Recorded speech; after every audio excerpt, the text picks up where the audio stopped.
இறைவணக்கம்.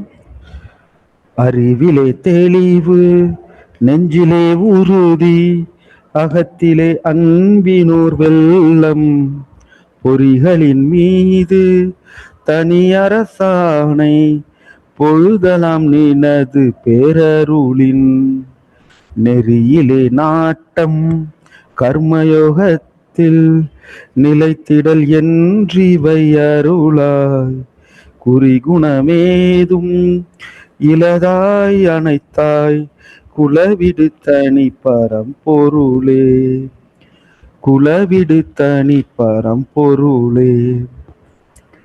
பாரதியார். அனைவருக்கும் வணக்கம். சகோதர சகோதரிகளே, நம்முடைய ஆசிரியர் தகுதி தேர்வு வழிகாட்டி நிகழ்வுகளில் 38வது நாள் 40வது வகுப்பு இன்று நடைபெற்று கொண்டிருக்கிறது. இன்றைய வகுப்பை நாம தொடங்கலாம். ஏற்கனவே நம்ம வந்து ஈட்கா பாடம் பார்த்துருக்கோம். எனக்கு என்ன குழப்பம்னா, நம்ம தொடர்ச்சியாக சென்ற ஆசிரியர் தகுதி தேர்வுல 2 முறை எடுத்தோம். அதுக்கு பிறகு என்னுடைய வகுப்பறையில நான் ஒரு 2 முறை எடுத்திருக்கேன். அதனால ஒரு சின்ன குழப்பம், ஒரு ஆக்சிடென்ட் காரணமாக சின்ன ஞாபக மறதி, அதன் காரணமாக தான் கொஞ்சம் குறிச்சு வைக்கல, தடுமாறிட்டேன். இப்போ வந்து நம்ம அநேகமா இந்த இடத்துல நிப்பாட்டி இருக்கோம் அப்படின்னு நினைக்கிறேன். சஞ்சய் ராமசாமி பச்சை குத்துன மாதிரி எனக்கும் கொஞ்சம் ஞாபகம் வருது. அநேகமா இந்த இடத்துலதான் நம்ம நிப்பாட்டி இருந்தோம்னு நினைக்கிறேன்.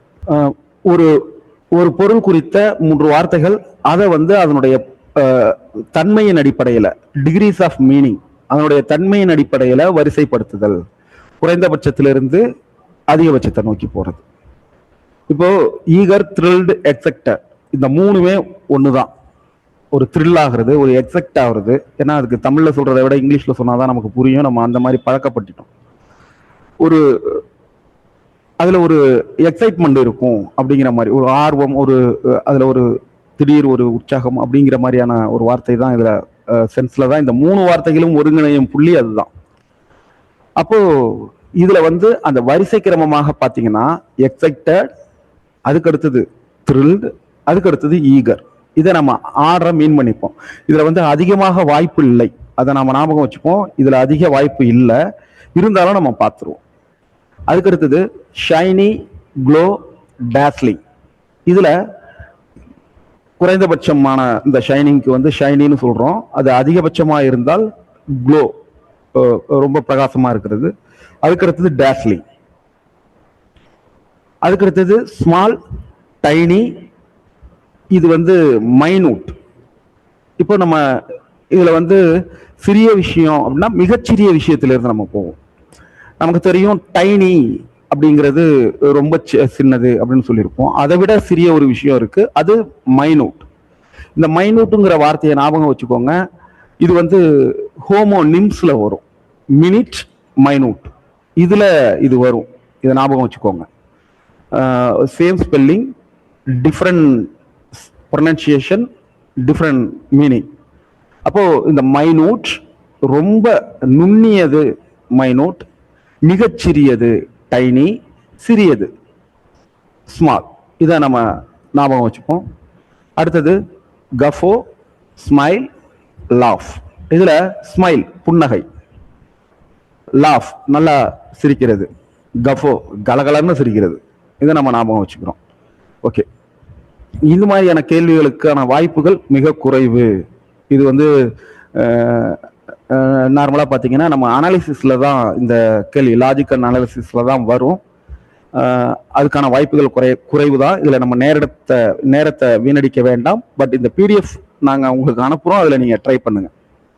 இதுக்கு நம்ம வந்து இந்த எக்ஸ், ஒய், அதுக்கு பக்கத்துல கோடு போட்டு இவங்களுக்கு என்ன ரிலேஷன்ஷிப் அப்படிங்கிற கண்டுபிடிக்கிற அந்த சிஸ்டம்லாம் ஏற்கனவே பிஎட் என்ட்ரன்ஸ் மூலயமா முடிச்சவங்களுக்கு தெரிஞ்சிருக்கும். நீங்க ட்ரை பண்ணுங்க, ஈஸி தான், ரொம்ப பெரிய விஷயம் அது இல்லை.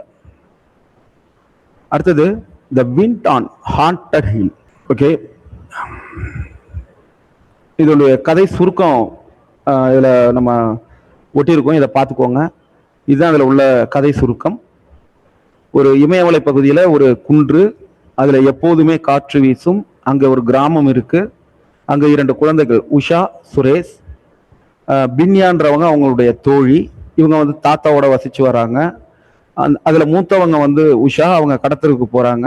2 மணிக்கு கடத்தருக்கு போறாங்க, பொருட்கள் வாங்குறாங்க. அத்தை லட்சுமி வீட்டுக்கு போயிட்டு பேசிக்கிட்டு இருந்துட்டு திரும்பி வராங்க. கடைசியில தன்னுடைய செருப்புகளை சரித்துக்கிட்டு கிராமத்துக்கு திரும்புறாங்க. இருட்ட துவங்கி விட்டது. இதுக்கு நடுவுல நடக்கிற விஷயங்கள் தான் இந்த பாடம். இதுல முக்கியமான வார்த்தைகளை நம்ம பார்த்துக்கிறோம். Haunted rhymes. ஓகே. அதே போல டெரிபிள் நமக்கு நார்மலா தெரியும். அடுத்த சேடில், கிரம்லிங், கட்டில், விஸ்லிங், த்ரஷ், ஸ்ட்ராக்லிங். ஓகே. இதனோட மீனிங் கிளாசரியில கொடுத்துருக்காங்க. இந்த கிளாசரி ஒரு முறை பாருங்க. ஆக்சுவலா நான் சொல்றதை விட நீங்க பாக்குறது கொஞ்சம் நல்லா இருக்கும்னு நான் நம்புறேன். ஓகே, பார்த்துருப்பீங்கன்னு நினைக்கிறேன்.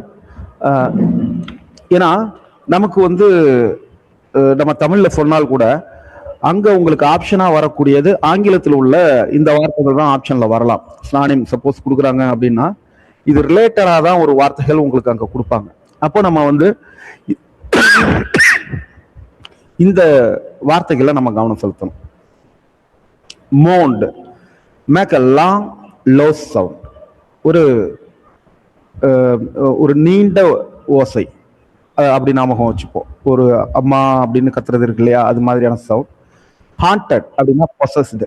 இதுல இந்த ஹாண்டட் அப்படிங்கிறதுல ஒரு பேய் வந்து தங்கியிருக்கு, பேய் ஆக்கிரமிப்பு செஞ்சிருக்கு அப்படின்னு சொல்லுவோம் இல்லையா, அந்த மாதிரி அர்த்தத்துலதான் இந்த பாடப்பகுதியில இந்த வார்த்தை கையாளப்பட்டிருக்கு.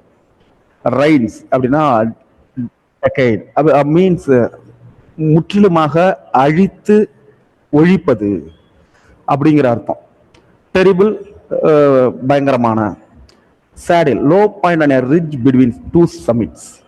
அந்த விளிம்புகள், அந்த விஷயங்களை நம்ம கவனத்தில் வச்சுக்கிறோம். 2 முனைகளுக்கு இடைப்பட்ட விளிம்புகள். கிரம்பிளிங், சுக்குநூறா உடைக்கிறது, தூள் தூளா உடைக்கிறது. ஸ்கட்டில்டு, கொஞ்சம் வேகமா ஓடுறது அப்படிங்கிறத ஞாபகம் வச்சோம். ஷார்ட் குவிக் ஸ்டெப்ஸ் வச்சு நம்ம வேகமா ஓடுறது. விஸ்லிங் த்ரஷ், ஒரு பறவையினுடைய பெயர். அடுத்தது straggling, spreading out in different direction. பல டைரக்ஷன்ல நாம இதை பரப்புறது அப்படிங்கிறத ஞாபகத்தில் வச்சுக்கோம். அவ்வளவுதான். இப்படி அவங்க போறாங்க. அவங்க போகும்போது ஒரு இந்த சிவப்பு நிறத்துல உள்ள வார்த்தைகளை நம்ம கிளாசரியில திருப்பி ஒரு முறை நம்ம பார்த்துக்கிறோம். ஃபார்பிடிங், அன்ஃப்ரெண்ட்லி ஆர் ஃப்ரைட்டனிங். அதாவது ஃபார்பிடிங் அப்படின்னா அது வந்து ஒரு நேசத்திற்கு புறம்பான அல்லது ஒரு பயமுறுத்தக்கூடிய அப்படிங்கிற ஒரு அர்த்தம். Foliage thrashing, it leaves and branches. அந்த இலைகள் மற்றும் கிளைகளை வந்து முறிக்கிறது அப்படிங்கிற ஒரு அர்த்தத்தில் வருது. ஃப்ளிக்கர், ஷைன், மின்னுதல். நம்ம ஏற்கனவே இப்போ ஒரு 3 வார்த்தைகள் பார்த்தோம். ஸ்டாட்டில்டு, அதே தான், பயப்படுதல். அதே போல ரேம்னன்ட், யார் வந்து அந்த இடத்துல இருந்து விலகிறாங்களோ அவங்கள நம்ம அந்த ரெம்னன்ட் அப்படின்னு சொல்றோம். அடுத்தது க்ரௌச்சிங், வளைதல். இதை நீங்க ஒரு முறை நீங்க இன்னொரு வாட்டி பார்த்து தான் ஆகணும், வேற வழி இல்லை. இது போல இந்த வார்த்தைகள்ல கவனம் செலுத்துங்க. அடுத்தது ஃபெர்முடா ட்ரையாங்கிள். இது நம்ம ஏற்கனவே பல காலமா நம்ம கேள்விப்பட்டிருந்த அன்சால்வ்டு மிஸ்டீரியஸ் ஸ்பாட், ஒரு தீராத புதிர் அப்படின்னு நம்ம சொல்லலாம். ஒரு முக்கோண வடிவிலான பகுதி நார்த் அட்லாண்டிக் ஓஷன்ல இருக்கு.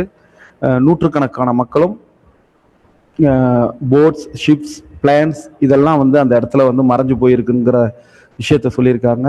அது மறைந்து போவதற்கான காரணம் இன்னும் ஒரு புதிராகவே இருக்கு அப்படிங்கிற விஷயத்த கொடுத்து. ஓகே, அந்த இதுல போகும்போது உஷா, சுரேஷ் இவங்க எல்லாம் அந்த மழை நேரத்துல அந்த மலைப்பாதை வழியா போகும்போது, அந்த விளிம்புல போகும்போது அவங்களுக்குள்ள நடக்கிற உரையாடல் தான் இந்த பகுதி.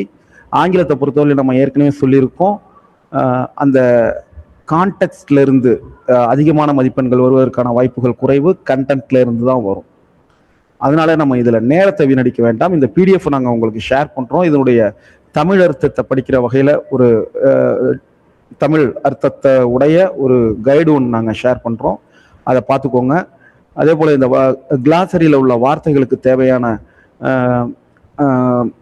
விஷயங்களும் அதுல இருக்கும். கொஞ்சம் கூடுதல் கவனம் அதுல செலுத்துங்கன்னு சொல்லிட்டு எதுவுமே சொல்லாம போறீங்களா சார்னா, இதுல அவ்வளவு விஷயம் இல்லைங்கிறது தான் இதுல உள்ள ஒரு மேட்டர்.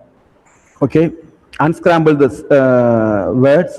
இப்போ நம்ம ஏற்கனவே சொல்லியிருக்கோம், இந்த ஓசை குறிப்பை சொல்லக்கூடிய வார்த்தைகள் நம்ம பொயட்டிக் டிவைசஸ்ல வரும். ஒலி குறிப்பை சொல்லக்கூடிய அந்த வார்த்தைகள் இப்போ இதுல கொடுத்துருக்காங்க பாருங்க. மோன், அதே போல rumble, hall, boom, echo, grown. இந்த வார்த்தைகள் வந்து ஒலி குறிப்பை சொல்லக்கூடிய அந்த அனமோட்டாஃபிக் வேர்ட்ஸ். அதை நம்ம கவனத்தில் வச்சுக்கிறோம். அடுத்தது டிடெக்டிவ் டைரி அப்படிங்கிற ஒரு விஷயம் கொடுத்துருக்காங்க. இதுல நம்ம கவனிக்க வேண்டியது என்னன்னா, இதுல இருந்து சில விஷயங்கள் கேட்கப்படலாம். அடுத்தது இது ஒரு பொதுவான விஷயமும் கூட. இந்த மேல உள்ள 5 ஆப்ஷனை பார்த்துக்கோங்க. இந்த வலதுபுறத்துல இருக்கக்கூடிய அந்த விடைகளை நீங்க கொஞ்சம் மறைச்சுக்கோங்க. யார் வந்து ஒரு கிரைமை இன்வெஸ்டிகேட் பண்ணுவா? இப்ப மேல உள்ளதுல பாருங்க, ஒரு கிரைமை இன்வெஸ்டிகேட் பண்றது யாரு அப்படின்னா டிடெக்டிவ். அதே போல யார் ஒருத்தர் வந்து ஒரு கிரைம்ல பாதிக்கப்படுவாங்க, ஒரு கிரைம் நடக்குது அதுல பாதிக்கப்படுறாங்க, அவங்க யாரு? இது 2வது கேள்வியா இருக்கு. அப்போ அவங்க விக்டிம். அவங்க யாரு? விக்டிம். அடுத்தது someone who might have committed a crime is here. ஒருத்தர் வந்து அதிகமாக ஒரு கிரைமை பண்றார். இவர் தான் பண்ணியிருக்கணும் அப்படின்னு நம்ம நினைக்கிறோம். இவர் தான் பண்ணியிருக்கணும், இருந்திருக்க வேண்டும், மைட் ஹேவ். அப்படிங்கும்போது ஒரு கிரைமை இவர் தான் செய்தவராக இருக்க வேண்டும்னு நம்ம நினைக்கிறோம்னா அவர் யாரு? அவர் வந்து சந்தேகத்திற்குரியவர், suspect. Okay. A dash is an idea or fact that helps us solve mystery. ஒரு எது வந்து நமக்கு ஒரு புதிரை வந்து சால்வ் பண்றதுக்கு உதவியா இருக்கு? க்ளூவா, எவிடன்ஸா? இந்த ரெண்டுலயும் ஒரு சின்ன குழப்பம் வரலாம். அப்போ அது வந்து ஆப்வியஸ்லி க்ளூ. ஓகே. தென் இதுல வந்து நம்ம இன்னொரு விஷயம் இருக்கு. இந்த ஏ ஆன் கொடுத்துருக்காங்க. இப்போ இந்த 5 சென்டென்ஸ் இருக்கிறதுனால இந்த 5ல எல்லாமே ஏன்னு வருது, இந்த இடத்துல மட்டும் ஆன் வருது. இப்போ நம்ம மேல உள்ள வார்த்தைகளை கவனிக்கிறோம். இதை நம்ம படிக்கவே தேவையில்லை. இந்த எவிடன்ஸ்னு இருக்கிறது வந்து இந்த 5வது கேள்விக்கான பதிலாக தான் இருக்க முடியும். ஏன்? ஏன்னா இங்க ஆன் வந்திருக்கு, மற்ற இடத்துல ஏ வந்திருக்கு. ஸோ ஏ வரும்போது அதுக்கு அடுத்து வரக்கூடிய ஒரு வார்த்தை வவ்வல் சவுண்டோட ஆரம்பிக்காது. இங்க ஆன் வந்திருக்கு, அப்போ வவ்வல் சவுண்டோட ஆரம்பிக்கணும். இதை நம்ம ஏற்கனவே பார்த்துருக்கோம். டபுளிங் வவ்வல் சவுண்ட் அப்படிங்கிற ஒரு விஷயத்துல இதை நம்ம பார்த்துருக்கோம். நீங்க வந்து ரொம்ப குழப்பிக்க வேண்டாம். ஏ அண்ட் த இதெல்லாம் ரொம்ப குழப்பிக்க வேண்டாம், சாதாரண விஷயம்தான். ஏ வந்தா அடுத்தது ஒரு வவ்வல் சவுண்ட் வரக்கூடாது, ஆன் வந்தா அடுத்து ஒரு வவ்வல் சவுண்ட் வரணும், அவ்வளவுதான் விஷயம். இப்போ இங்க 5 கொடுத்துருக்காங்க, நம்ம ஈஸியா ஆன் வந்திருக்கு, மேல உள்ள எல்லாமே வந்து கான்சனன்ட் சவுண்ட்ல ஆரம்பிக்குது, எவிடன்ஸ் மட்டும்தான் வவ்வல் சவுண்ட்ல ஆரம்பிக்குதுன்னு சொல்லி இதை தூக்கி இங்க போட்டுருவோம். இதே போல உங்களுக்கான லக்கு நம்ம ஏற்கனவே சொல்லியிருக்கோம், ஆசிரியர் தகுதி தேர்வுல உங்களுக்கு லக்கு முழுமையாக தேவை. ஒரு 10 மதிப்பெண் அதை முடிவு பண்ணோம். அதுல ரொம்ப இது போன்ற விஷயங்களும் உங்களுக்கு துணையாக இருக்கும் அப்படிங்கிறதையும் நம்ம பார்க்குறோம். ஸோ எல்லாத்தையுமே ஒரு முறை கவனமா பாருங்க அப்படிங்கிறது தான் அதுல உள்ள ஒரு விஷயம். ஓகே, அடுத்தது ப்ரெசன்ட் பர்ஃபெக்ட் டென்ஸை பத்தி கொடுத்துருக்காங்க. நம்ம ஏற்கனவே சொல்லியிருக்கோம் 12 டென்ஸ் இருக்கு. ஒரு 3 டென்ஸ் மேல முழுமையான கவனம் செலுத்துவோம். மற்ற டென்ஸ் என்னங்கிறத நம்ம பார்த்துப்போம். இப்போ இந்த இடத்துல இதை ஒரு அறிமுகப்படுத்திப்போம். இந்த டென்ஸுக்கு மட்டும் ஒரு நாள் முழுமையாக நம்ம ஒதுக்குறோம். அதுல நம்ம அந்த டென்ஸ் எல்லாத்தையுமே நம்ம பார்த்துருவோம். இப்போ வந்திருக்கு சார், நீங்க வழக்கமா சொல்ற வார்த்தை தானே, இது அப்புறம் பார்த்து போட்டு போவீங்களா அதானே அப்படின்னா இல்ல, இந்த இடத்துல நம்ம இதை பார்த்துப்போம். ப்ரெசன்ட் பர்ஃபெக்ட் டென்ஸ்னா என்ன? Okay, present perfect tense tells us that an action is complete at this time. ஒரு ஆக்ஷன் முடிவடைஞ்சு விட்டது, ஆனா அதனுடைய பலன் இன்னும் தொடருது. சார், அது ஆக்ஷன் முடிவடைஞ்சிட்டுன்னா பாஸ்ட் டென்ஸ்ல தானே வரணும்? இல்ல, இதுல கொடுக்கப்படாத இன்னொரு விஷயம் என்னன்னா, ஒரு ஆக்ஷன் முடிவடைஞ்சிட்டுனா அது பாஸ்ட் டென்ஸ்ல தான் வரணும். ஆனா இங்க ஆக்ஷன் முடிவடைஞ்சிட்டு அதனுடைய பலன் இன்னும் தொடருது. இப்போ I have completed DTEd, I have completed BEd அப்படின்னு சொல்றோம். ஐ கம்ப்ளீட்டட் பிஎட்னு சொல்றது இல்லை, ஐ கம்ப்ளீட்டட் பிஎட்னு சொல்றது இல்லை. ஏன்? நம்ம முடிச்சது எத்தனை வருஷத்துக்கு முன்னாடி? 20 வருஷத்துக்கு முன்னாடி, 15 வருஷத்துக்கு முன்னாடி. அப்போ அதை எதுல சொல்லணும்? பாஸ்ட் டென்ஸ்ல சொல்லலாம். பாஸ்ட் சம்பந்தப்பட்ட ஒரு 3 டென்ஸ் இருக்கு, அதுல ஏதாவது ஒண்ணுல சொல்லலாம். ஏன் பிரசன்ட் பர்ஃபெக்ட்ல சொல்றோம்? இந்த இடத்துல தான் அதுல உள்ள ஒரு நுணுக்கமான ஒரு விதியை புரிஞ்சுக்கணும். ஐ ஹாவ் கம்ப்ளீட்டட் அப்படின்னா அது ஏற்கனவே ஒரு நிகழ்ச்சி முடிஞ்சிருச்சு, அதனுடைய பலன் இன்னும் தொடருது. I have completed BEd, but நான் முடிச்சிட்டேன், இப்பயும் அதனுடைய முடிச்ச விஷயம் என்கிட்ட இருக்கு. நான் பிஎட் டிடிஎட் முடிச்சிட்டேன், இப்பயும் அதை நான் ப்ரொசஸ் பண்றேன், அந்த படித்த விஷயத்த நான் ப்ரொசஸ் பண்றேன். இதுதான் வந்து இந்த பிரசன்ட் பர்ஃபெக்ட். ஏற்கனவே அது முழுமையாக முடிந்து விட்டது, ஆனால் அதனுடைய பலன் இன்னும் தொடர்கிறது. இதை நாம ஞாபகம் வச்சுக்கிறோம். இப்போ இந்த இடத்துல கொடுத்துருக்காங்க, ஐ have completed my home work. இந்த பொண்ணு சொல்றது நான் முடிச்சிட்டேன் அப்படின்னா என்ன அர்த்தம்? நேத்தே முடிச்சிட்டேன், இப்போ அது என் கையில இருக்கு. இவ்வளவுதான் அதுல உள்ள விஷயம். அவங்க முடிச்சிட்டு தூக்கி வீட்டில் போட்டுட்டு வந்திருந்தாலோ, அல்லது இப்போ இவங்க கேட்கும் போது அதுக்கு அவங்க பதில் சொல்றதுக்கு இடம் அளிக்கவில்லை என்றாலோ, இது சிம்பிள் பாஸ்ட்ல வந்திருந்தாலே எனஃப். ஆனா அவங்க முடித்த விஷயம் இந்த வகுப்பறையில தொடர்புடையதாக இருக்கு, பிரசன்ட்டுக்கு தொடர்புடையதாக இருக்கு. அப்போ ஐ have completed my home work அப்படின்னு சொல்றாங்க. ஓகே, அடுத்தது பாஸ்ட் பர்ஃபெக்ட். பிரசன்ட் பர்ஃபெக்ட் கிளியரா புரிஞ்சிருக்கும்னு நம்புறேன். ஒரு நிமிஷம் ஆடியோ செக் பண்ணிக்கிறேன். Past perfect tense. இப்போ பாஸ்ட் பர்ஃபெக்ட் டென்ஸை பொறுத்தவரையிலையும் ஒரு ஆக்ஷன் நடக்குது, அதே நேரத்தில் இன்னொரு ஆக்ஷனும் கடந்த காலத்துல நடக்குது. ஒரு ஆக்ஷன் கடந்த காலத்துல நடக்கும்போது அப்போ இன்னொரு ஆக்ஷனும் கம்பேரிட்டிவ்லா நடக்குது. இதை சொல்றதுக்கு பாஸ்ட் பர்ஃபெக்ட் டென்ஸ் நம்ம யூஸ் பண்றோம். இந்த டென்ஸ் நம்ம குறிப்பிட்டோம் இல்லையா, ஒரு 3 முக்கியமான டென்ஸ். 12 பேர், அதுல 3 பேர் முக்கியம்னு சொல்லியிருந்தோம். அதுல ஒருத்தர் இவரு. Past perfect tense. The train had left before he reached the station.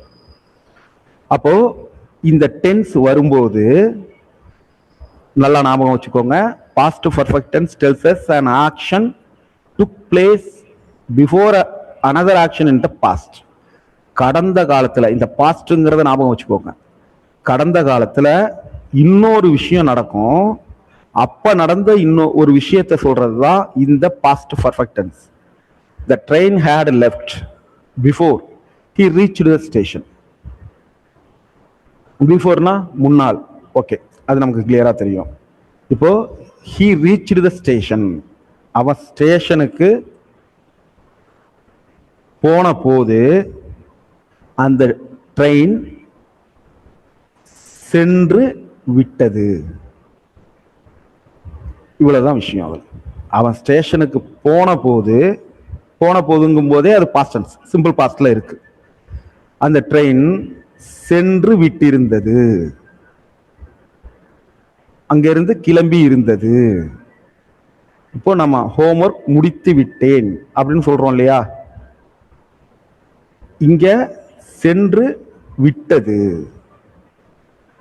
இது வந்து பாஸ்ட் பர்ஃபெக்ட். இந்த பாஸ்ட் பர்ஃபெக்ட் எப்பயுமே இன்னொரு சிம்பிள் பாஸ்டோட இணைந்து தான் வரும். இதை நாம ஞாபகம் வச்சுக்கிறோம். பாஸ்ட் பர்ஃபெக்ட் எப்பயுமே இந்த பர்ஃபெக்ட் இருக்கும். இது பாஸ்ட் பர்ஃபெக்ட் இருக்குன்னாலே பக்கத்திலேயே ஒரு சிம்பிள் ஃபாஸ்ட் இருக்கும்.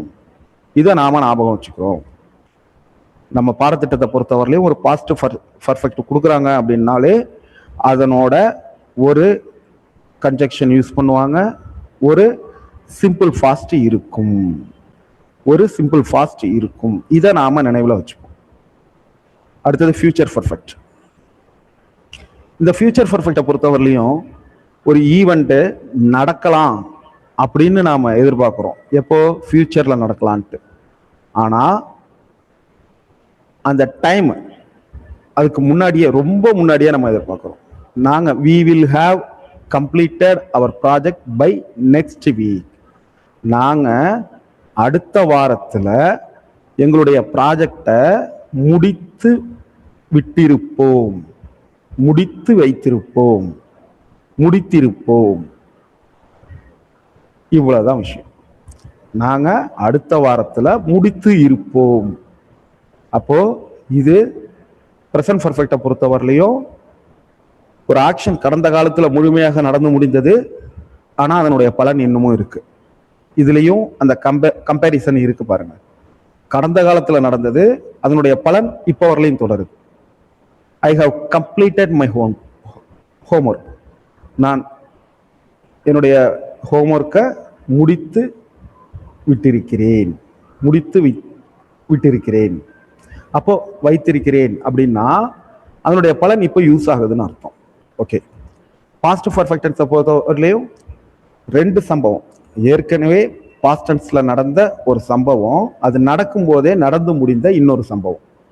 பாஸ்ட் டென்ஸ்ல நடந்த ஒரு சம்பவம், அது நடக்கும் போதே அதுக்கு முன்னாடி நடந்து முடிந்த ஒரு சம்பவம். இது ரெண்டும் வர்றது பாஸ்ட் பர்ஃபெக்ட். அவன் ரயில்வே ஸ்டேஷனுக்கு சென்ற போது, சிம்பிள் பாஸ்ட், சென்ற போது அந்த ட்ரெயின் சென்று விட்டிருந்தது, அதுக்கு முன்னாடியே அது கிளம்பிடுச்சு. அப்போ இதுல வந்து கடந்த காலத்துல நடந்த ஒரு நிகழ்வோடு அது நிகழ்வு நடக்கிறதுக்கு முன்னாடியே இது நடந்து முடிஞ்சிருச்சு அப்படிங்கிறது அதுல உள்ளது. ஸோ பாஸ்ட் பர்ஃபெக்ட் வருதுன்னா அதுக்கு பக்கத்துல ஒரு சிம்பிள் பாஸ்ட் வரும். இதை ஞாபகத்தில் வச்சுக்கோ. தென் ஃபியூச்சர் பர்ஃபெக்ட், இதுல அதிக கவனம் செலுத்த தேவையில்லை. பெட்டிங்லாம் இப்போ தடை பண்ணியிருக்காங்க, அதனால பெட்லாம் கட்ட முடியாது, இது வராது. பந்தயம் வேணா வைக்கலாம். Future perfect tense, we will have completed our project by next week. நாங்கள் அடுத்த வாரத்தில் எங்களுடைய ப்ராஜெக்டை முடித்து வைத்திருப்போம், முடித்து விட்டிருப்போம் அப்படின்னு சொல்கிற மாதிரி தான். இப்போ நம்மெல்லாம் சொல்லிக்கிட்டு இருக்கோம் இல்லையா, அடுத்த வாரத்தில் நாங்கள் எங்களுடைய டெட் ப்ரிப்பரேஷனை தொடங்குவோம் அப்படின்னு நம்ம சொல்லிக்கிட்டு இருப்போம்ல, அதுதான் இது. Okay, then have you ever அப்படின்னு கேட்டிருக்காங்க. நீங்க வந்து எப்போதாவது ஒரு கதை எழுதி இருக்கிறீர்களா? Have you ever return a story? அப்போ ஒரு கதை எழுதியிருக்கீங்க, அப்போ அந்த கதை அதனுடைய பலன் இப்பயும் தொடரும். ஒரு ஏற்கனவே நீங்க எழுதியிருப்பீங்க, அதை முடிச்சிருப்பீங்க, பட் அந்த கதை இப்போதும் உங்களுக்கு பலன் தருவதாக இருக்கும். அதை நான் நினைவில் வச்சுக்கோ. சார் அப்போ இந்த பிரியாணி சமைச்சது இப்பயும் இருக்குமா அப்படின்லாம் கேட்கக்கூடாது. இது வந்து அந்த சென்ஸ்ல வராது. இது அந்த ஒரு நாளைக்கு தான். பாஸ்ட் பர்ஃபெக்ட் டென்ஸுக்கு சில விஷயங்கள் கொடுத்துருக்காங்க, கொஞ்சம் ட்ரை பண்ணுங்க. நான் ஆல்ரெடி அதில் கீ கொடுத்துட்டேன். உஷா ஜன்னல் வழியாக பார்த்தபோது அங்கே மலைகளுக்கு மேலே இருண்ட மேகங்கள், கருமேகங்கள் குழுமி இருந்தன. அப்ப ரெண்டு டென்ஸ் இங்க வருது. ஒன்னு சிம்பிள் பாஸ்ட், இன்னொன்னு பாஸ்ட் பர்ஃபெக்ட். ஒரு சம்பவம் கடந்த காலத்துல நடந்த சொல்லி அது நடக்கும்போது நடந்த இன்னொரு விஷயத்தை நம்ம சொல்றோம். She had no umbrella with her. The weather seemed so fine just a few hours ago. அதே போலதான் all was dark again, night had fallen. Okay, இந்த பாஸ்ட் பர்ஃபெக்ட் உங்களுக்கு முழுமையாக புரிஞ்சிருக்கும் அப்படின்னு நம்புறேன். இப்ப நம்ம அந்த சொன்னோம் இல்லையா, அந்த ஃபியூச்சர்ல future perfect tense, we will have completed our project by next week. இந்த பைங்கிறத கீவேர்டா ஞாபகம் வச்சுக்கோங்க. பை அப்படிங்கிறத ஞாபகம் வச்சுக்கோங்க. பைக்கு பக்கத்துல next week, next year, next month அப்படிங்கிறத ஞாபகம் வச்சுக்கோங்க. இப்போ இந்த விஷயத்த பாருங்க. டுமாரோ பை திஸ் டைம், அப்போ பை நெக்ஸ்ட் வீக்கு கூட இன்னொரு கீவேர்டு. சார் நீங்க தான் பெட்டிங்லாம் சொன்னீங்க, பந்தயம்லாம் கட்டுறேன் நீங்க வராதுன்னீங்க. ஒருவேளை ஏன் நேரம் உச்சத்துல இருந்து வந்துட்டுனா என்ன பண்றது? பார்த்து வச்சுக்கோங்க. Tomorrow by this time she will have joined.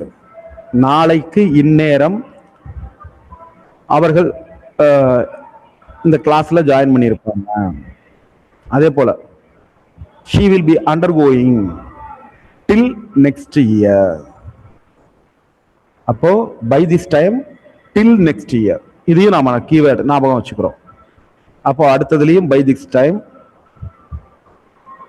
அடுத்தது all the time, அடுத்தது by that time.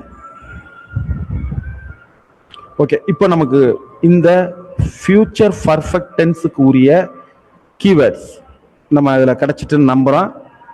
Future perfect டென்ஸை பொறுத்தவரையிலையும் by this time, till this till next year, till next month, by next week, இது எல்லாமே இந்த ஃபியூச்சர் பர்ஃபெக்ட் டென்ஸுக்கான கீவேர்ட்ஸ். சரி, அதனுடைய verb formation எப்படி இருக்கும்? ஒன்றும் இல்லை, இதில் நம்ம இவ்வளோ நேரம் பார்த்தது தான். Will, have, join. Will obviously நமக்கு தெரியும், ஒரு ஆக்சிலரி வெர்ப். ஹாவ் ஒரு have form verb. Another joint, ஒரு பாஸ்ட் பார்ட்டிசிபிள், ஒரு வெர்போட தேர்ட் ஃபார்ம் பாஸ்ட் பார்ட்டிசிபிள். இது இருக்கும், வில் ஹாவ் ஜாயின்ட் இருக்கும் அப்படிங்கிறத நம்ம ஞாபகம் வச்சுக்கிறோம். Okay, the listeners. இது போயம் வந்து எனக்கு என்ன பிரச்சனைனா, இந்த போயம்லாம் நம்ம வந்து பொயட்டிக் டிவைசஸ்ல நடத்தணும் இல்லையா, அதனாலதான் எனக்கு அதை சரியா நம்ம கணிக்க முடியல. இது நடத்திட்டோமா நடத்தலையா அப்படிங்கிற மாதிரி. ஏற்கனவே இந்த போயம் வந்து நம்ம பொயட்டிக் டிவைசஸ்ல நம்ம பார்த்துட்டோம். எனக்கு அந்த குழப்பம் வேற வந்ததுனாலதான் நான் அந்த கேள்வியை கேட்டேன். ஓகே, இந்த போயத்தினுடைய அர்த்தம் உங்களுக்கு அநேகமா எல்லாருக்குமே தெரிஞ்சிருக்கும். நம்ம ஒரு முறை பார்த்துக்கிறோம். மேல நான் தமிழ்ல வந்து அந்த குறிப்புகள் கொடுத்துருக்கேன். ஒரு குதிரையில ஒரு பயணி வரார், ஒரு டிராவலர் வராரு. வழியில ஒரு வீடு இருக்கு, இரவு நேரம். வீட்டுல யாரும் இருக்காங்களா அப்படின்னு சொல்றதுக்காக அந்த கதவை தட்டுறாரு. அங்க வந்து எந்த ரெஸ்பான்ஸும் இல்லை, வெறும் அமைதி மட்டும்தான் இருக்கு. ஒரு பறவை. அடுத்தது, அந்த தனி வீட்டுல உள்ள ஆவிகளின் கூட்டம் தவிர வேற யாரும் அந்த பயணிகளின் குரலை கேட்க அங்கு இல்லை. தனியாக வந்த அந்த பயணியினுடைய குரலுக்கு யாரும் பதிலளிக்கவில்லை. இதை இப்ப இந்த 4 வரியை படிச்சோம்னா இது என்ன கவிதை அப்படின்னு தோணும். பட் அந்த லாங்குவேஜ், அந்த பொயட்டிக் டிவைசஸ்ல பார்க்கும்போது உண்மையிலேயே இது ஒரு அட்டகாசமான கவிதை தான். என்ன சார், குதிரையில வராரு, கதவை தட்டுறாரு, எந்த சவுண்டும் அல்ல, அமைதியா இருக்கு, இது ஒரு கவிதைன்னு சொல்றீங்க? இல்ல, உண்மையிலேயே இது ஒரு அட்டகாசமான கவிதை. இதுல நிறைய குறியீடுகள் அவர் பயன்படுத்தி இருக்காரு. இது நம்ம ஒரு 2-3 முறை படிக்கும் போது இதுல உள்ள அற்புதமான அந்த பொயட்டிக் டிவைசஸ் நம்ம உணர்ந்து கொள்ள முடியும். அந்த காட்சி படிமங்கள் நாம உணர்ந்து கொள்ள முடியும். அந்த ஆடிட்டரி விஷயங்கள் நாம வந்து அந்த செவி புலன் அது சார்ந்த படிமம், அதை நம்ம உணர்ந்து கொள்ள முடியும். இப்போ நம்ம வந்து பார்க்குறோம், முதல் வரி கொஞ்சம் கஷ்டமா தான் இருக்கு. அதுல நான் டைப் பண்ணதுல கொஞ்சம் கீழே இறங்கிருக்கு. Is there anybody there said that traveller. யாராவது இருக்கீங்களா? Knocking on the moonlit door. இங்க யாராவது இருக்கீங்களா அப்படின்னு சொல்லி அந்த டிராவலர், அந்த பயணி கேட்கிறாரு. அந்த கதவை தட்டிட்டு, நாக்குன்னா நமக்கு தெரியும் அந்த கதவை தட்டுறது. மூன் லிட் டோர், அந்த நிலா வெளிச்சத்துல இருக்கக்கூடிய கதவு. அப்படின்னா இரவு நேரம்ங்கிறத நம்ம புரிஞ்சுக்கிறோம். And his horse in the silence champed the grasses. நமக்கு தெரியும், ஒரு குதிரை வந்து அந்த அமைதியான நேரத்துல சாம்ப்டு த கிராசஸ், அந்த புல்ல மேயிற சத்தம், இந்த சாம்புங்கிறது புற்களை மேயிற சத்தம் கேட்குது. ஓகே, இதுக்கு முன்னதாக நாம வந்து ஆக்சுவலா இந்த இதை கிளாசரியை பார்த்துட்டு வந்துடுவோம். ஏன்னா இதுல சில வார்த்தைகள் கொஞ்சம் கடினமான வார்த்தைகள் பயன்படுத்தியிருப்பாங்க. சாம்ப்டு அப்படின்னா பீட் அண்ட் சியூட் அப்பான் நாய்ஸ்லி, ஒரு சத்தமா மென்னு திங்கிறது. மாடு மேயிற சத்தம் இருக்கு இல்லையா, புல்ல இந்த மேயிற சத்தம், அடுத்தது ferny, consisting of flowerless plants, அந்த பூக்களற்ற செடிகள். அடுத்தது turret, a small tower that project from the wall of the building, அந்த நம்ம செவத்துல இருக்கக்கூடிய ஒரு சின்ன டவர், அதை நம்ம ஞாபகம் வச்சுக்கிறோம் இந்த பாதுகாப்புக்காக, அதெல்லாம் ஞாபகம் பார்த்துப்போம் இல்லையா அது. அடுத்தது ஸ்மார்ட், நாக்கு லவுலி, கதவை கொஞ்சம் வேகமா தட்டுறது. Sill, a horizontal piece of timber beneath a window or a door, ஒரு அந்த கதவு அல்லது ஜன்னலுக்கு கீழே இருக்கக்கூடிய அந்த ஒரு பலகை. பெர்ப்ளெக்ஸ்டு, confused, thronging, crowding, hearkening, listening attentively, ரொம்ப உன்னிப்பாக கவனித்தல், இதான் வந்து ஹார்க்னிங். ஓகே, தென் இப்போ நம்ம இங்கே வந்துடுறோம். அடுத்தது forest fanny flow and bird flew up out of the turret, அந்த மேலே உள்ள அந்த சோற்றின் மேலே உள்ள அந்த டவர்ல இருந்து ஒரு பறவை பறந்து போகுது அந்த பயணியினுடைய தலைக்கு மேலாக. And he smart upon the door again second time, இரண்டாவது முறையாக அந்த கதவை வேகமா தட்டுறார். ஸ்மார்ட், ஃபர்ஸ்ட் முறை நாக், அடுத்த முறை ஸ்மார்ட், வேகமா தட்டுறாரு. யாராவது இருக்கீங்களான்னு கேட்கிறாரு, யாருமே அங்க இருந்து பதில் வரல. அதுக்கப்புறம் அந்த பூக்களற்ற சில், அந்த லீஃப் பிரிஞ்சு சில், அந்த இலைகள் சூடிய அந்த விண்டோவுக்கு கீழே இருக்கிற பலகை, அதுல இருந்து யாரும் எட்டி பார்க்கல. No head from the leaf fringed sill, அந்த பலகையில இருந்து யாரும் எட்டி பார்க்கல அப்படிங்கிற அர்த்தம். Leaned over and looked into his grace, யாருமே வந்து இவர் கண்ணுக்கு தட்டுப்படல. அவரு அங்க வந்து ஒரு குழப்பமான நிலையில அங்க நிக்கிறாரு. அவ்வளவுதான் விஷயம், இதுல வேற எதுவும் இல்லை. நம்ம ஏற்கனவே அதுல பார்த்ததுதான். அது ஒரு எம்டி ஹால். ஹாக்னிங், இவர் உன்னிப்பா அங்க கவனிக்கிறாரு. அங்க யாரு, hearkening in the air stirred and shaken by the lonely travellers hall, அங்க யாரோ சில அதான் நம்ம தொடக்கத்திலே சொன்னோம் இல்லையா, ஆவிகளின் கூட்டம் தவிர வேற யாரும் இல்லை, அவங்க அதை கவனிக்கிறாங்க அப்படிங்கிறது அதில் உள்ள விஷயம். வால்டர் டி லா மேர். ஓகே, இவர் யாருன்னா ஒரு இங்கிலீஷ் போயட், சிறுகதை எழுத்தாளர், ஒரு நாவலிஸ்ட், குழந்தைகளுக்காக நிறைய புத்தகங்கள் எழுதியிருக்காரு. இது வந்து இவருடைய ஒரு புகழ்பெற்ற போயம் த லிசனர்ஸ். ஓகே, நம்ம அந்த போயத்தில் பார்த்த விஷயங்கள்லாம் அதில் இருக்கு. லீஃப் பிரிஞ்ச்டு சில், இந்த இருக்கு இல்லையா, குதிரைக்கு கீழே இருக்கிறது தான் அந்த லீஃப் பிரிஞ்ச்டு சில் அப்படிங்கிறத நம்ம பார்க்குறோம். டரட், இந்த கோட்டை சுவருக்கு மேலே இருக்கக்கூடிய அந்த பகுதி, அதை நம்ம கவனிக்கிறோம். ஓகே, த ரெட் ஹெடல் லீக், இது ஆக்சுவலா ஒரு ஷெர்லாக் ஹோம்ஸ் அப்படிங்கிற டிடெக்டிவ், நம்ம சினிமாவில எல்லாம் பார்த்துருப்போம். இப்போ யாரும் சொல்றது இல்லை. முன்னாடி எல்லாம் வந்து நாங்கள் ஒரு புத்திசாலின்னு சொல்றதுக்காக சில நடிகர் நடிகைகள் வந்து நான் ஷெர்லாக் ஹோம்ஸ் புக்கை கையில் வச்சுக்கிட்டு தான் அந்த ஷூட்டிங் ஸ்பாட்ல எல்லாம் ஃபோட்டோலாம் எடுப்பாங்க, ஒரு 10-15 வருஷத்துக்கு முன்னாடி. இப்போ எல்லாம் அதை யாரும் பண்றதில்லை. ஒரு புகழ்பெற்ற இந்த துப்பறியும் கதைகள் எழுதக்கூடிய கதைகளினுடைய நாயகன் அவர் யாருன்னா ஷெர்லாக் ஹோம்ஸ். நம்ம பட்டுக்கோட்டை பிரபாகர், ராஜேஷ்குமார் சார்ல கதைகள்ல வரக்கூடிய விவேக், நரேந்திரன், அந்த மாதிரி கேரக்டர் தான் இந்த ஷெர்லாக் ஹோம்ஸ் அப்படிங்கிறது. டாக்டர் வாட்சன், அவருக்கு துணையாக வரக்கூடிய இன்னொரு கேரக்டர். அதுக்கப்புறம் இந்த கதைகள்ல நிறைய ஜூனியர் ஆர்டிஸ்ட்னு சொல்லக்கூடிய நிறைய கேரக்டர்ஸ் இருக்கு. இந்த கதைகள் கொஞ்சம் ஒரு குழப்பமா, ஒரு கொள்ளையடிக்கிறது சம்பந்தமான ஒரு கதை. இதனுடைய தமிழ் அர்த்தம் நாங்கள் போடுறோம். ஆக்சுவலா இது ஒரு சப்ளிமெண்ட்ரிங்கிறதுனால நாம இதுல ரொம்ப நேரம் எடுத்துக்க வேண்டாம். இதனுடைய தமிழ் அர்த்தம் நாங்க முழுமையா உங்களுக்கு போடுறோம். நீங்களே அந்த கதையை படிச்சு பாருங்க, படிச்சுட்டு புரியுதான்னு பாருங்க. இதுல உள்ள வார்த்தைகள் மட்டும் நம்ம கவனம் செலுத்துவோம்.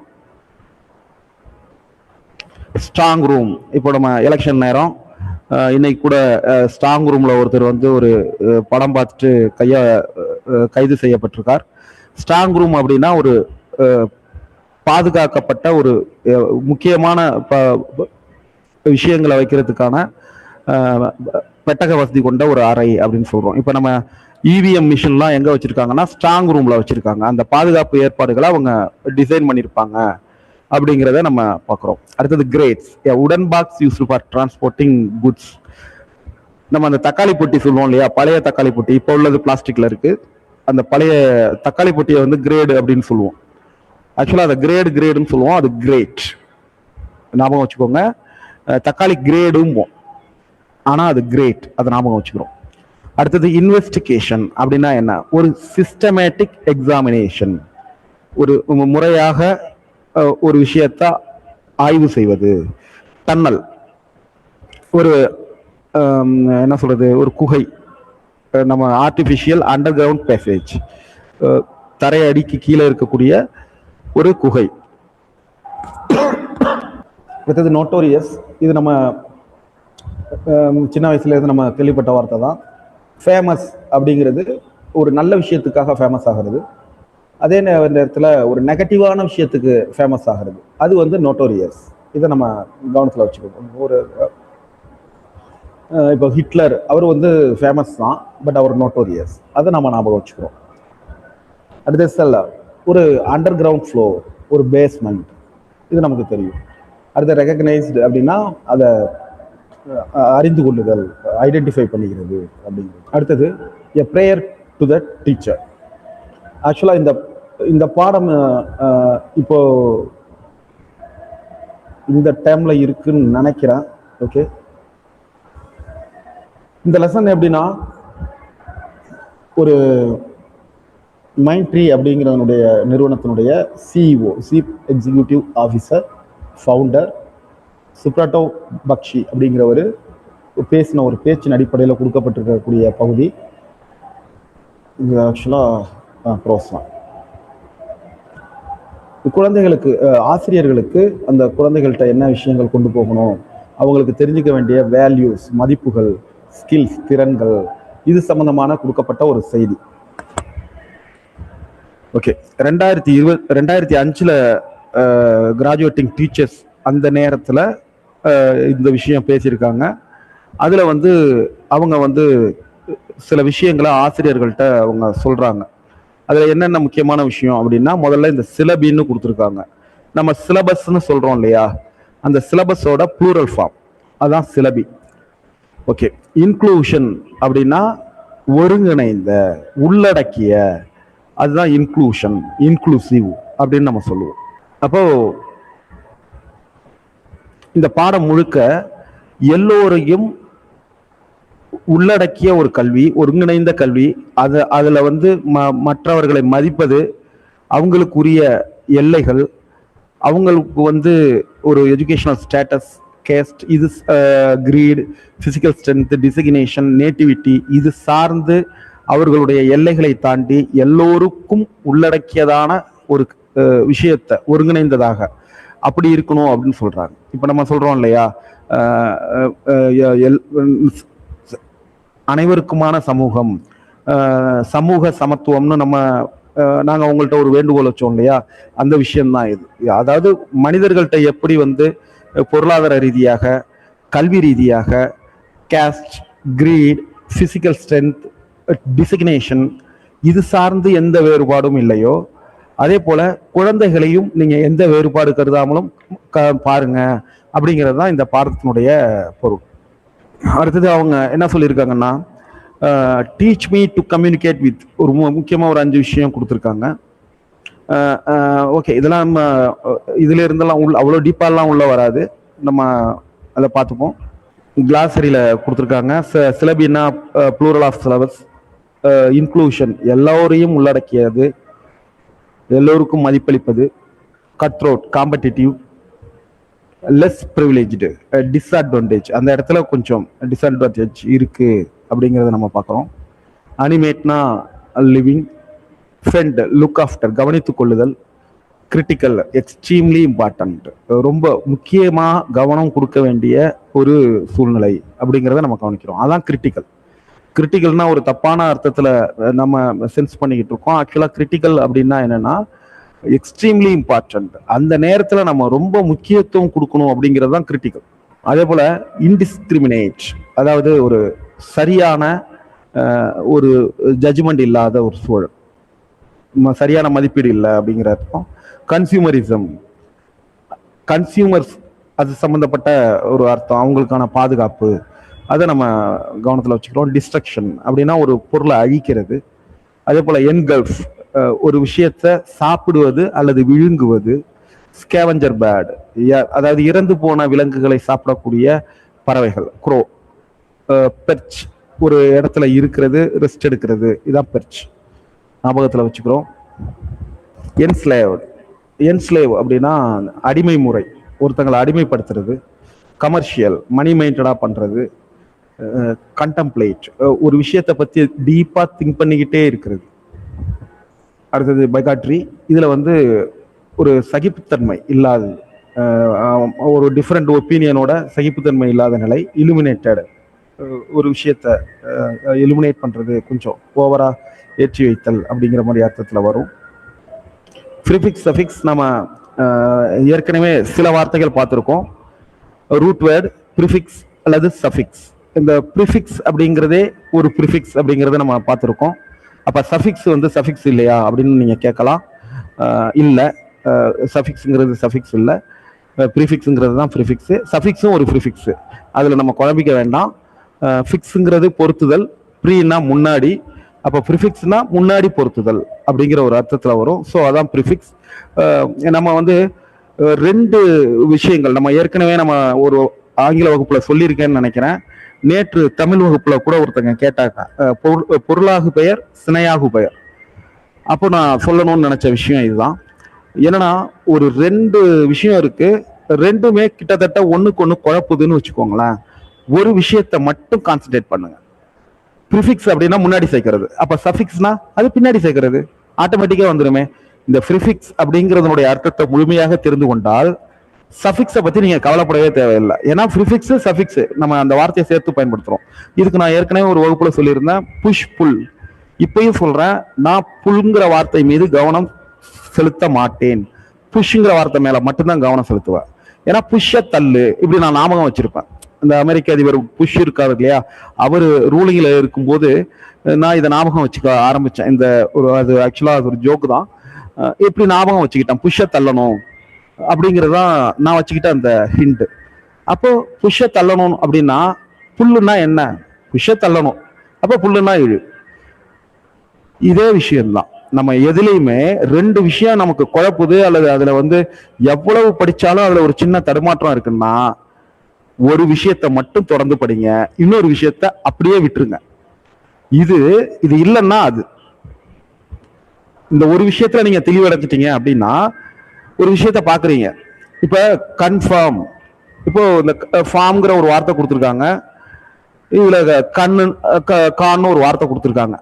ஃபார்ம்னு ஒரு வார்த்தை, கான்னு ஒரு வார்த்தை. இதுக்கு வந்து முன்னாடி சேர்க்கணும் கன்ஃபார்ம்.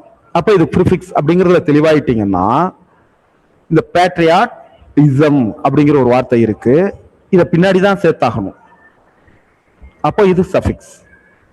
இதுக்கு முன்னாடி இதை சேர்க்க முடியாதுங்கிறதுல நீங்க உறுதியா இருந்தீங்கன்னா இது நமக்கு கிளியரா புரிஞ்சிடும். அதனாலதான் திருப்பி சொல்றேன், ரெண்டு விஷயங்கள் உங்களுக்கு குழம்புவது போல் ஆங்கிலத்தில் இருந்தால் இது வந்து டென்ஸ்ல நடக்கும். டென்ஸ்ல இந்த சூழ்நிலையை நீங்க எதிர்கொள்ற வேண்டி இருக்கும். சார் இந்த கீவேர்ட் எல்லாம் எனக்கு ஞாபகம் இல்லை அப்படிம்பீங்க. ஒன்றும் பிரச்சனை கிடையாது, ஒரு டென்ஸோட கீவேர்டை ஞாபகம் வச்சுக்கோங்க. அப்ப இன்னொரு டென்ஸுக்கு கீவேர்ட் சார், அது நீங்க ஒரு வாட்டி பார்த்துக்குங்க, ஆட்டோமேட்டிக்கா இது இல்லைன்னு தெரிஞ்சாலே அதுதான். உதாரணத்துக்கு நம்ம சிம்பிள் பாஸ்ட் வந்திருந்ததுன்னா இந்த பக்கம் என்ன வரும், பாஸ்ட் பர்ஃபெக்ட் வரும். அதுல நம்ம கிளியரா இருப்போம், அது இருந்தால் போதுமானது. இன்னொரு டென்ஸ் கம்பேரிட்டிவ்லி நம்ம பாஸ்ட் ப்ராக்ரெசிவ் டென்ஸ் வரும், அதுக்கும் இதே போல ஒரு கம்பேரிட்டிவ் சூழ்நிலை வரும். அப்போ நம்ம ரெண்டு டென்ஸ் வரும்போது அது கூட ரெண்டு டென்ஸ் வரும் அப்படிங்கிறத நம்ம ஞாபகம் வச்சிருக்கணும். இதுல நம்ம ஒரு டென்ஸை மட்டும் ஞாபகம் ஃபுல் ஃபோக்கஸ் பண்ணிட்டோம்னா இன்னொரு டென்ஸ் ஆப்வியஸ்லி நமக்கு ஞாபகம் வந்துடும். ஓகே, இதை நம்ம பார்த்துக்கிறோம். அதே போல சில வார்த்தைகள் வந்து அதனுடைய எதிர்ச்சொல் வந்து ஆண்டனிமா வரும். ப்ரிஃபிக்ஸா சஃபிக்ஸா வரும்போது அது எதிர்ச்சொல் வந்து ஆண்டனிமா வரும். அது போன்ற வார்த்தைகள் கொடுத்துருக்காங்க. இதெல்லாம் சும்மா நம்ம பார்த்துப்போம், அவ்வளவுதான். இதுல ஏன்னா ஆண்டனிம் கொடுக்கும்போது லக்கிலி இது வரலாம், சென்ற முறை வந்தது, ரொம்ப எளிதான ஒரு மதிப்பெண் ஆங்கிலத்துல எங்களுக்கு கிடைச்சிது, அது இது போல ஒரு ப்ரிஃபிக்ஸ் சேர்க்கும் போது அது ஆண்டனிமா மாறுது. அதை நாங்க படிச்சிருந்தோம், ரொம்ப ஈஸியா பார்த்தோன்னே ஓகே அப்படின்ட்டு நாங்க போட்டோம், அர்த்தத்துக்குள்ளே எல்லாம் நாங்க போகவே இல்லை. ப்ரிஃபிக்ஸ் சஃபிக்ஸ்ல பார்த்ததே எங்களுக்கு அது போதுமானதாக இருந்தது. அடுத்து லிசனிங். இது என்னன்னா ஆக்சுவலா ஒரு ஆடிட்ரி சென்ஸுக்காக உள்ளது. அதை பார்த்தா தான் இது புரியும். அடுத்தது ப்ரப்போசிஷன் கொடுத்துருக்காங்க. இதையும் நம்ம டீப்பா இன்னொரு முறை பார்க்க போறோம், இங்கேயும் பார்த்துப்போம். இப்போ ப்ரப்போசிஷன்ல 3 விதமான ப்ரப்போசிஷன் கொடுத்துருக்காங்க. Position, time, place. இந்த சுத்தி 3 பெருசு கொடுத்துருக்காங்க பார்த்தீங்களா, அம்புக்குறி சாரி கோடு போட்டு. பொசிஷன் என்னென்ன? On the table, above the head, over the bridge. இது எல்லாம் வந்து பொசிஷனை குறிக்கக்கூடிய அந்த சூழ்நிலை. டேபிளுக்கு மேல, தலைக்கு மேல, தலைக்கு உச்சியில, ஒரு பாலத்திற்கு மேல, அந்த டச் பண்ணி போறது, டச் பண்ணாம போறது அப்படிங்கிற கணக்கெல்லாம் இருக்கு இதுல. அதெல்லாம் நம்ம அடுத்தடுத்த வகுப்புகள்ல டீப்பா பார்ப்போம். On the table, above the head, over the bridge. இது 3மே ஒண்ணுதான், 3மே மேலேங்கிற அர்த்தம் தான். இது என்னன்னா ஆன் தி டேபிள்னா டேபிள் மேல தொட்டுக்கிட்டு இருக்கும். எபவ் த ஹெட்னா ஹெட்டுக்கு மேல தொடாம இருக்கும்.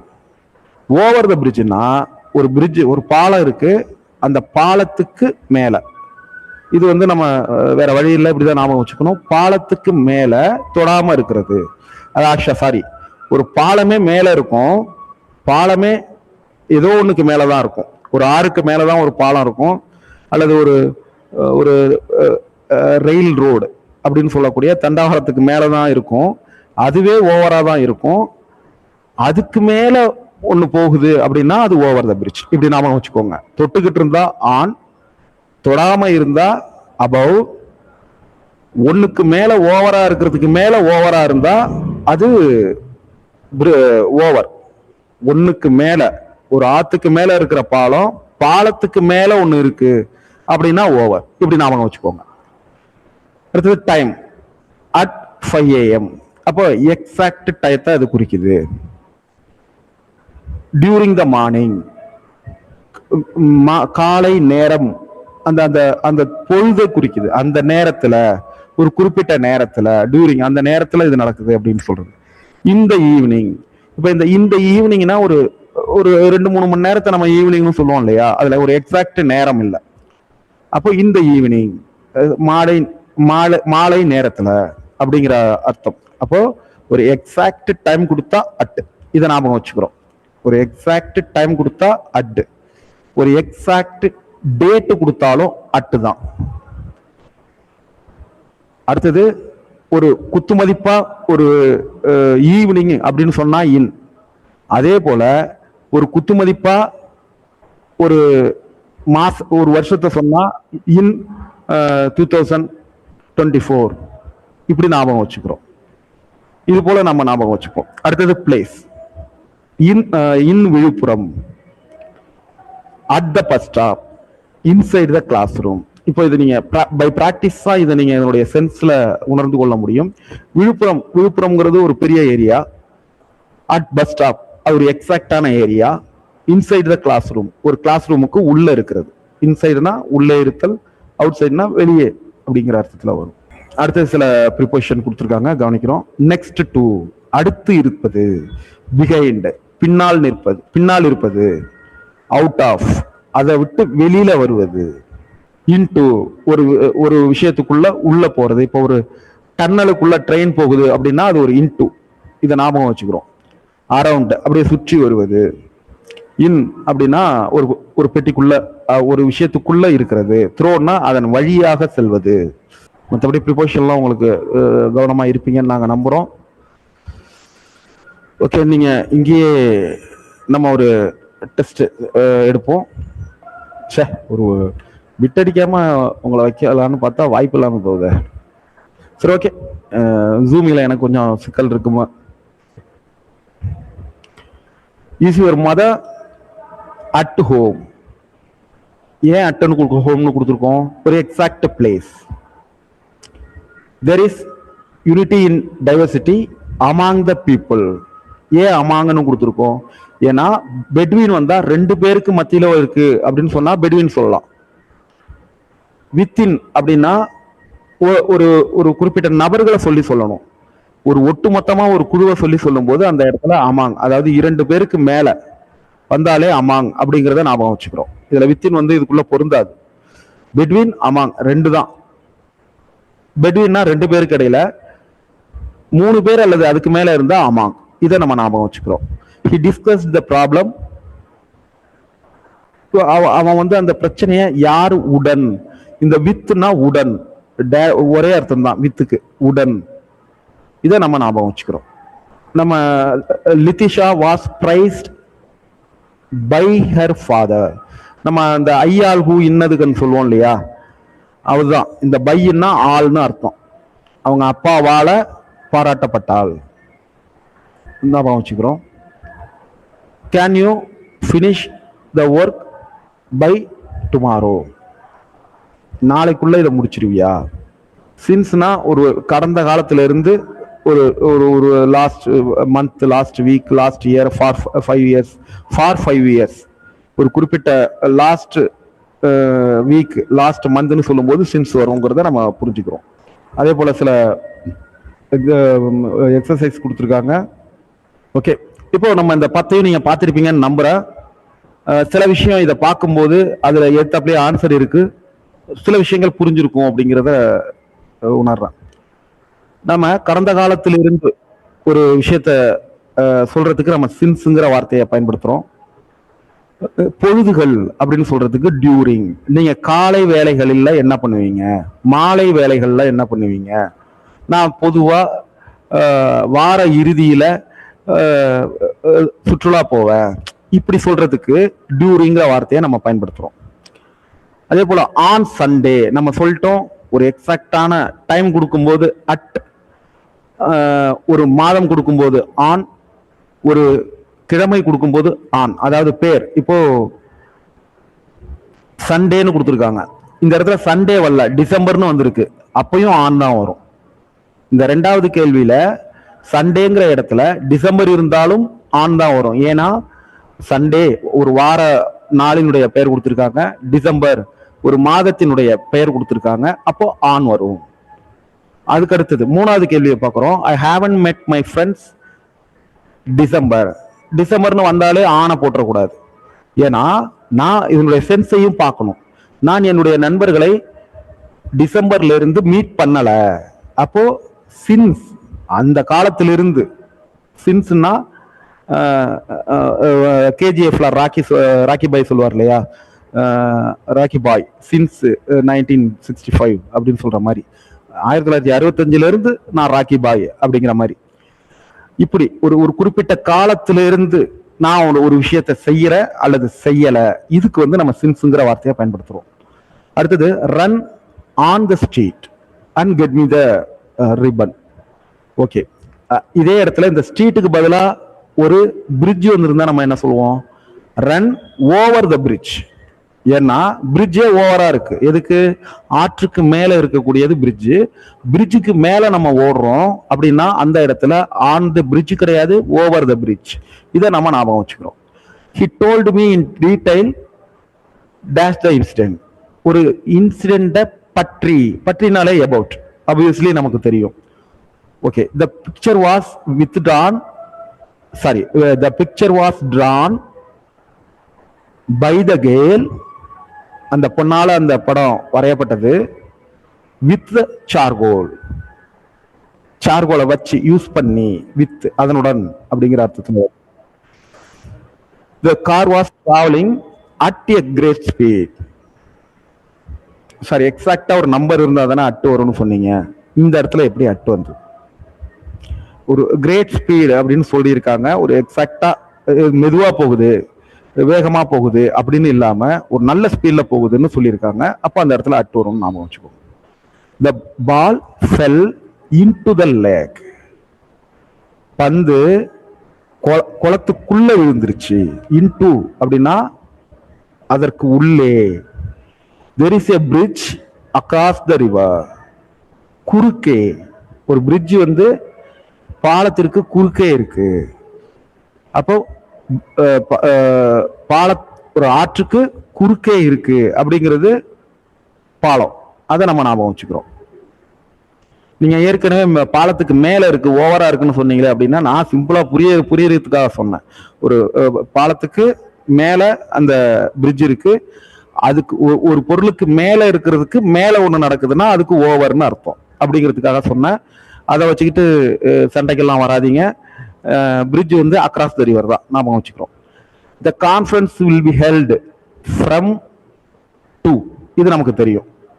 ஒரு 2 டைம் கொடுத்துருக்காங்கன்னா ஃப்ரம் 2 தான், இதை நம்ம பண்ணிக்க முடியும். இதே 2 மாதம் வந்தாலும் ஃப்ரம் 2, 2 வருஷம் வந்தாலும் ஃப்ரம் 2 தான்.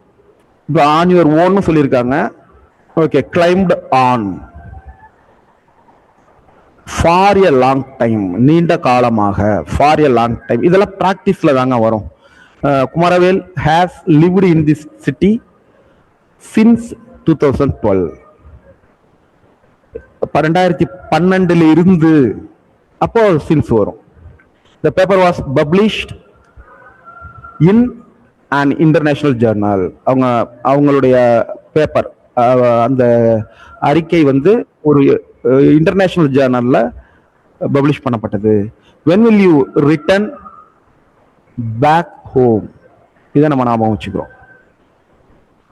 1 of 4 students, இது நமக்கு தெரியும். 1 of, ஓகே, அது தெரியும். the fruit is from Mexican capital. Okay, இதெல்லாம் நான் போடுறேன். கொஞ்சம் கூடுதலான செய்திகள் இதுல நம்ம கொஸ்டினேர்ல நான் போடுறேன், கூடுதலான கேள்விகள், அதில் நீங்க பார்த்துக்கலாம். ஓகே, நம்ம இதுக்கு முன்னாடி 2 போயம் பார்த்துருக்கோம். காங்கிரீட் போயம், இன்னொரு போயம் யாராவது ஒருத்தர் சொல்லுங்க. காங்கிரீட் போயம் ஒன்று பார்த்தோம், இன்னொரு போயம் ஒன்று பார்த்துருக்கோம். Cinquain poem, very good ma'am. WA, okay, மறந்துருச்சு. Cinquain poem, super. அப்போ காங்கிரீட் போயம், சிங்கன் போயம், இப்போ லைம்ரிக் போயம். இப்போ இதுல என்ன விஷயம் இருக்கு அப்படின்னா, இது வந்து ஒரு ஃபன்னியா இருக்கும், இதுல ஒரு பெரிய அர்த்தம்லாம் இருக்காது. இதை கொண்டு வந்தது யாருன்னா எட்வர்ட் லியர், அவர் தான் இதை வந்து ஃபேமஸ் ஆக்குறாரு. இவர் வந்து புக் ஆஃப் நான்சென்ஸ்னு ஒன்று வந்து 1800களில் எழுதுகிறார். அதுல வந்து அந்த புக்கு முழுவதுமே இது போல வந்து இந்த லைம்ரிக்ஸ் போயம் இருக்கு. இப்போ இந்த போயத்தை எப்படி எழுதுறது, ஆக்சுவலா இதை நீங்க தெரிஞ்சுக்கோங்க. இது ரொம்ப கேட்டதில்லை. சிங்கன் போயம் கேட்டிருக்காங்க, காங்கிரீட் போயம் கேட்டிருக்காங்க. இந்த லைம்ரிக் போயம் இதுவரையிலும் நமக்கு கேட்கப்பட்டது இல்லை. இதை நம்ம ஞாபகத்தில் வச்சுக்கிறோம். The first, second and fifth line rhyme with each other and have the same number of syllables, typically 8 or 9. முதலாவது, இரண்டாவது, ஐந்தாவது வரிகள் ரைமிங்கா இருக்கும். இந்த 3 ஒரே ரைமிங்ல வரும்.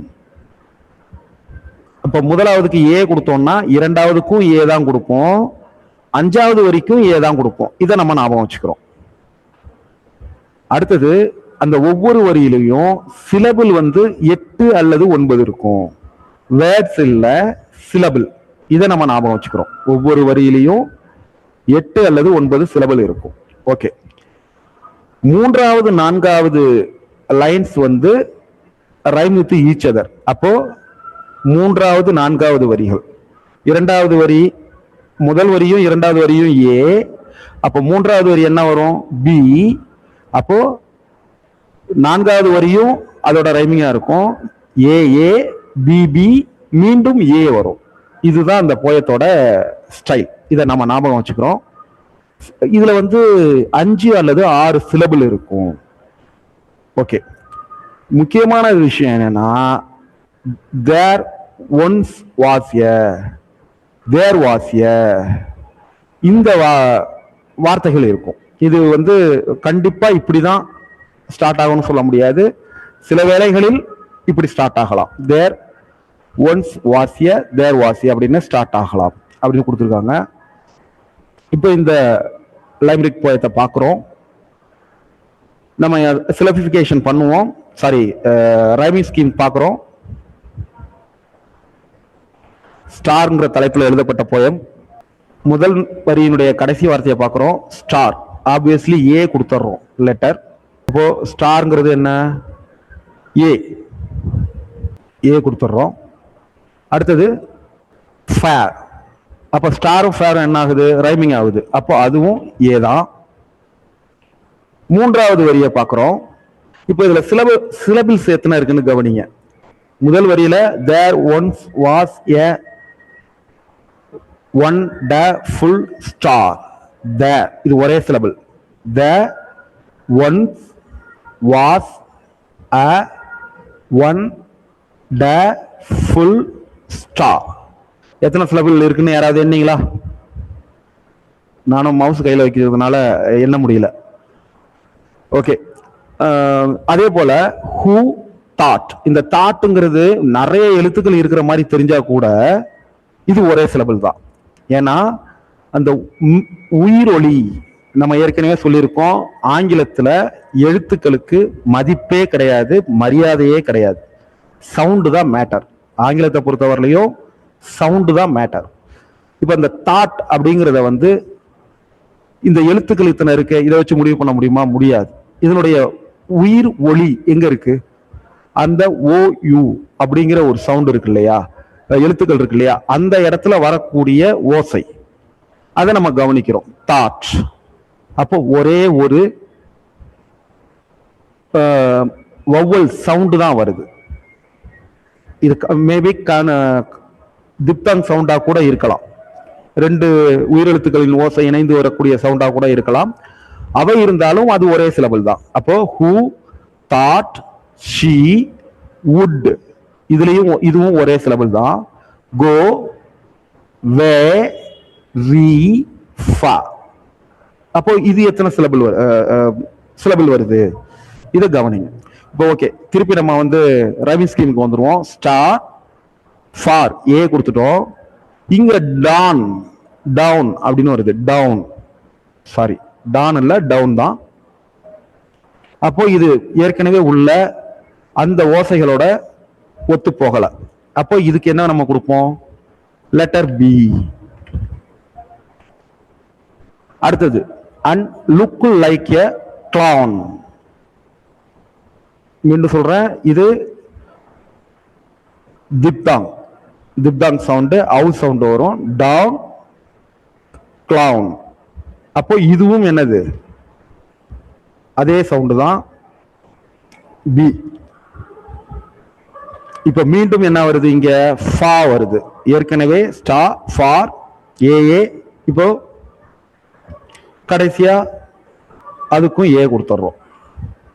ஏற்கனவே அவங்க சொன்ன மாதிரி ஏ பிபி ஏ அப்படிங்கிறது வந்துருச்சு. அப்போ இது ஒரு லிம்ரைக் போயம். இப்போ அன்டில், இந்த மூன்றாவது வரியில எத்தனை சிலபிள் இருக்குன்னு என்றோம்? Until she fell down, 5 syllable இருக்கு. நான்காவது வரியில எத்தனை சிலபிள் இருக்கு?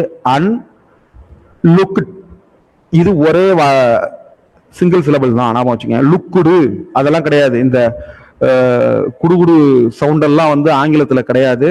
ஈக்கு இந்த இடத்துல ஓசை கிடையாது, ஞாபகம் வச்சுக்கோங்க. லுக்குடு, வேற டவுட்டடு அதெல்லாம் கிடையாது. டவுட், அது டவுட்டட் அப்படிதான் வரும்.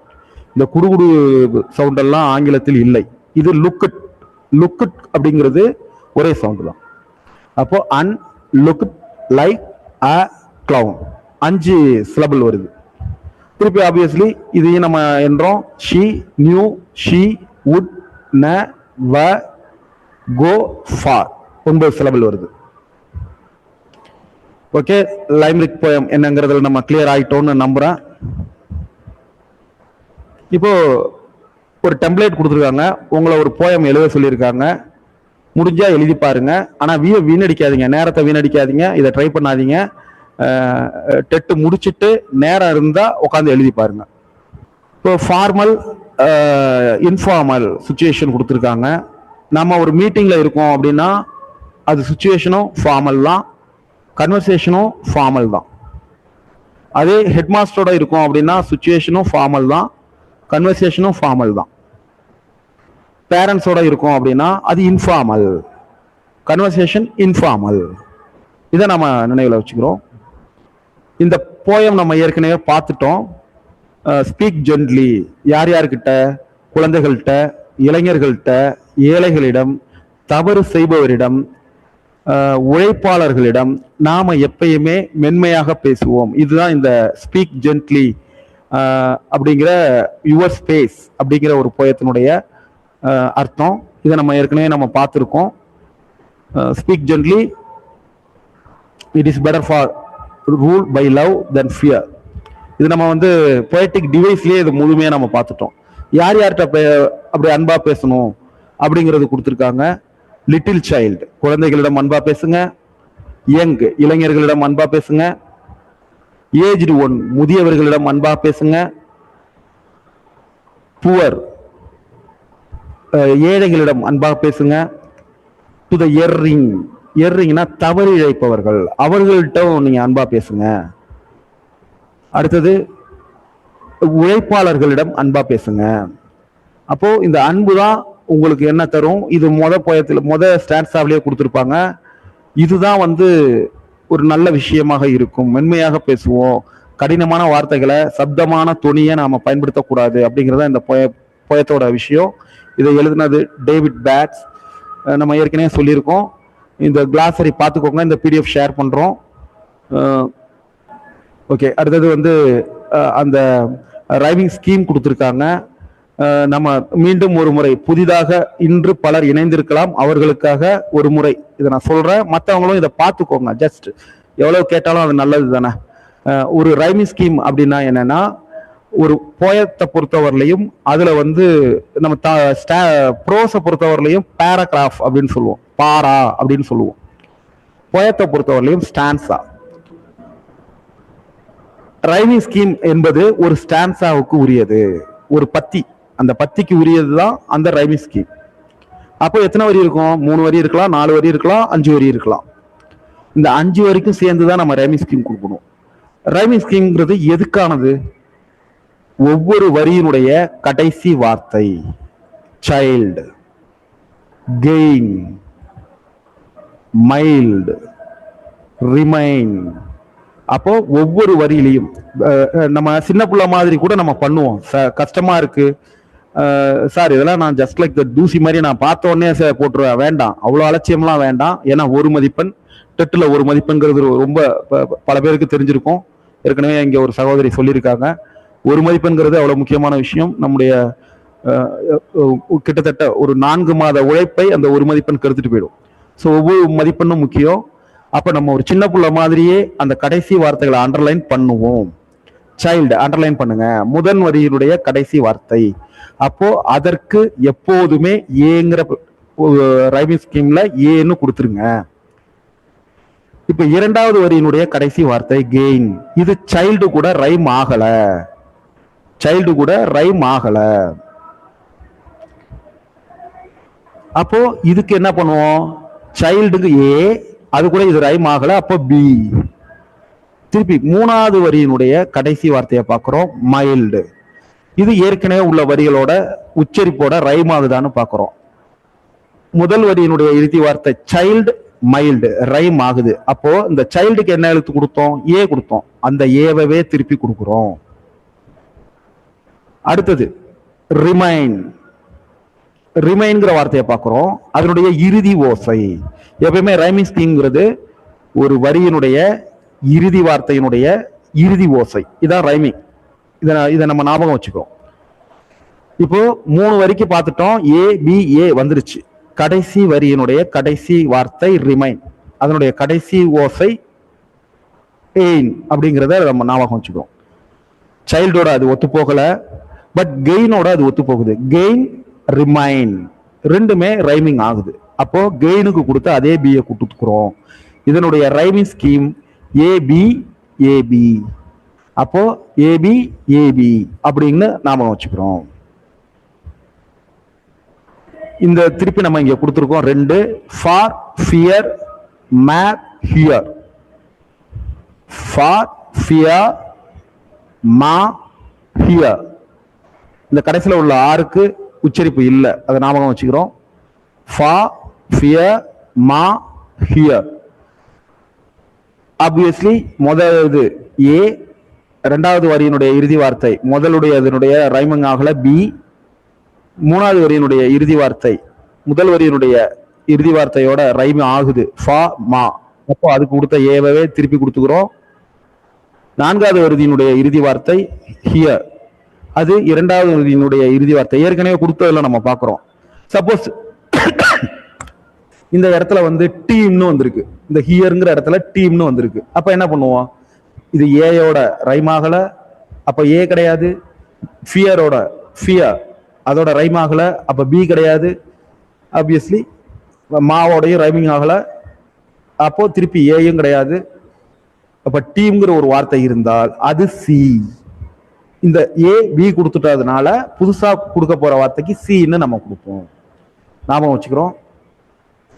Taking the pulley by the horns. Meena, அனு, அஜய் 7வதுல படிக்கிறாங்க. இது ஒரு சப்ளிமெண்டரி, சுருக்கமா சொல்லிடுறேன். நம்ம இந்த யூடிசிங், புல்லிங், ஒருத்தங்களை தாக்குறது இருக்கு இல்லையா, அது டீஸ் பண்றது, சாரி யூடிசிங் இல்ல, டீஸ் பண்றது, அது சம்பந்தப்பட்ட கதை இது. கொஞ்சம் சிம்பிளா தான் இருக்கும். இதுல உள்ள முக்கிய வார்த்தைகளை மட்டும் கவனிச்சுப்போம். அதுக்கு மேல இதுல ஒரு முக்கியமான விஷயங்கள் இருக்கிறதா நான் நினைக்கல, அதை மட்டும் பார்த்துப்போம். நான் நினைக்கல மீன்ஸ் வருவதற்கான வாய்ப்புகள் குறைவு. Okay, bullying, teasing others. Bullying means teasing others. Humiliate, make others feel ashamed, அடுத்தவங்களை வந்து ஒரு வெட்கப்பட வைக்கிறது. கான்சிக்வன்சஸ், ஒரு எஃபெக்ட், ஒரு விளைவு. கான்சிக்வன்சஸ் ஆர் யுவர்ஸ் அப்படின்னு சொல்லுவோம். விளைவுகள், நீங்க என்ன செஞ்சாலும் விளைவுகள் உங்களுக்குரியது, நீங்க செய்யறதுனுடைய விளைவுகளை நீங்களே ஏற்றுக்கணும் அப்படின்லாம் சொல்லுவோம். அதில் நிறைய கான்சிக்வன்சஸ் இருக்கு அப்படின்னு சொல்லுவோம். சார் அதில் நிறைய சிக்கல் இருக்கு அப்படிங்கிறத கான்சிக்வன்ஸ் இருக்கு அப்படின்னு சொல்லுவோம். ஆக்சுவலாக கான்சிக்வன்ஸ் அப்படிங்கிறது வந்து எஃபெக்ட், அதனுடைய விளைவு. பியர் ப்ரெஷர், ஒரு குரூப்ல இருந்து அதில் உள்ள உறுப்பினர்களுடைய இன்ஃப்ளூயன்ஸ், சக ஒப்பார் குழுன்னு சொல்லுவோம் இல்லையா தமிழில், அவங்களுடைய ப்ரெஷர், அவங்களுடைய ப்ரெஷர் காரணமாக சில விஷயங்களை நம்ம பண்ணுவோம். இப்போ இந்த டீனேஜில் உள்ள பசங்க பார்த்தீங்கன்னா, அவனுக்கு அதில் விருப்பம் இருக்காது, பட் அந்த மெம்பர்ஸ் சேம் குரூப்பில் உள்ளவன் பண்ணுற டார்ச்சர் காரணமாகவே எனக்கு கேடிஎம் பைக் வாங்கி கொடு, எனக்கு ஐஃபோன் வாங்கி கொடு அப்படின்னு சொல்லுவாங்க. இதெல்லாம் வந்து அந்த பியர் ப்ரெஷர், சக ஒப்பார் குழு, அந்த ஒப்பார் குழு நண்பர்களுடைய ப்ரெஷர், இதை நம்ம புரிஞ்சுக்கிறோம். இப்போ இது நம்ம ஸ்கூல் பசங்களுக்கு எப்படி வரலாம், அந்த அவனுங்க தலை சீவிட்டு வர்றது, கோடு போட்டுட்டு வர்றது, புருவத்தில் கட் பண்ணிட்டு வர்றது, பின்னாடி முடியல மாற்றங்கள், அடுத்தது ட்ரெஸ் கோட்ல வித்தியாசம், இதெல்லாம் வந்து அந்த peer pressure. Dejected, sad or depressed, வெறுத்து போய் நிற்கிறது அல்லது சோகமா இருக்கிறது. நைட்மேர்ஸ், பயமுறுத்தக்கூடிய கனவுகள். நைட்மேர் அப்படின்னா கனவுகள் அல்ல, பயமுறுத்தக்கூடிய கனவுகள். இதை நம்ம ஞாபகம் வச்சுக்கிறோம். இப்போ கனவுல ஹீரோ வந்தா அது ட்ரீம், கனவுல வில்லன் வந்தா அது நைட்மேர், அவ்வளவுதான். அடுத்தது எம்பதி, அடுத்தவங்களுடைய ஃபீலிங்ஸை புரிஞ்சுக்கிறது. லாயல்ட்டி, நமக்கு தெரியும், ஒரு ஸ்ட்ராங் சப்போர்ட், ஒரு விசுவாசமா இருக்கிறது அப்படிங்கிறது அதனுடைய விஷயம். Okay, thank you. டக்குன்னு ஓடிடாதீங்க, ப்ரேயர் பாடிட்டு அதுக்கப்புறம் போகலாம். சில குறிப்புகள் இருக்கு, வகுப்புகள் சம்பந்தமான குறிப்புகள் இருக்கு, புதிதாக இணைந்தவர்களுக்கு வேற குறிப்புகள் இருக்கு. நம்முடைய நாட்டு நல வாழ்த்து. வாழிய செந்தமிழ் வாழ்க நற்றமிழர், வாழிய பாரத மணித்திரு நாடு. வாழிய செந்தமிழ் வாழ்க நற்றமிழர், வாழிய பாரத மணித்திரு நாடு. வந்தே மாதரம், வந்தே மாதரம், வந்தே மாதரம். பாரத அன்னையின் புகழ் ஓங்குக. ஓகே, நன்றி.